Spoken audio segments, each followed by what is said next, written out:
How to manage passwords, passkeys, and autofill with Samsung Pass or Google on the Samsung Galaxy S25, S25 Plus, or the S25 Ultra. First, tap on the home button to return back to the home screen.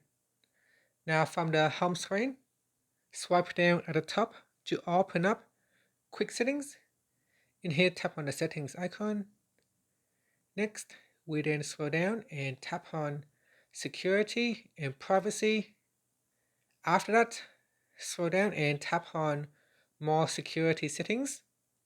Now in here, scroll down and tap on passwords, passkeys, and autofill. Then we tap on the settings icon in the prefer service section. From here, you can choose between Samsung Pass, then tap on OK, or you can select Google and then tap on OK. So select one of your favorites and then tap on OK and then tap on the back key. Now if you want to configure your service, tap on the left hand side panel.